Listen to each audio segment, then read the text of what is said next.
যে ব্যক্তি 1 দিরহাম সুদ খেলো সে যেন 36 বার জেনা করলো।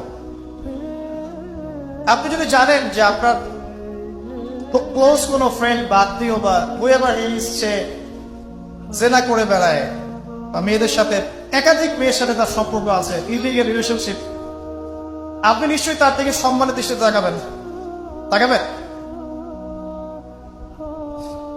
রাখিউজ্জামান এমন একটা যুগ যেখানে সুদ থেকে বাঁচা সো ভেরি ডিফিকাল্ট। এখানে হাজারে খুব কম মানুষই সুদ থেকে বাঁচতে পারবে। যারা বেঁচে থাকবে তাদের গায়েও সুদের ছিটাফোনা এসে লাগবে, কারণ পুরো বিশ্বের ইকোনমিক সিস্টেমটাই সুদ ভিত্তিক। এটা পরিপূর্ণরূপে ইসলামিক ধাঁচে সাজানো এখন সম্ভব বলে মনে হচ্ছে না। আমরা চেষ্টা করতে পারি। সম্ভব কখন হবে? যখন শেকড় উপরে আসবে। আর শেকড় কখন উপরাবে?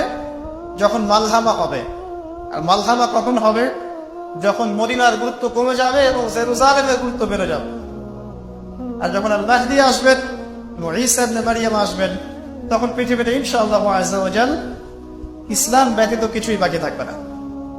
তখন ইনশাআল্লাহ তাআলা উপরের লেভেল থেকে সুদ বলতে কিছু থাকবে না ইনশাআল্লাহ। তবে এখন কি করবে?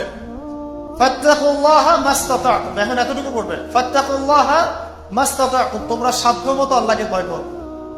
আপনার সাধ্যে যতটুকু কুলায় এতটুকু আপনি দূরে থাকবেন। পারতপক্ষে চেষ্টা করবেন সুদ যেন আপনার গায়ে না লাগে। আল্লাহ পাক বোঝার তৌফিক দান করুন। আমিন।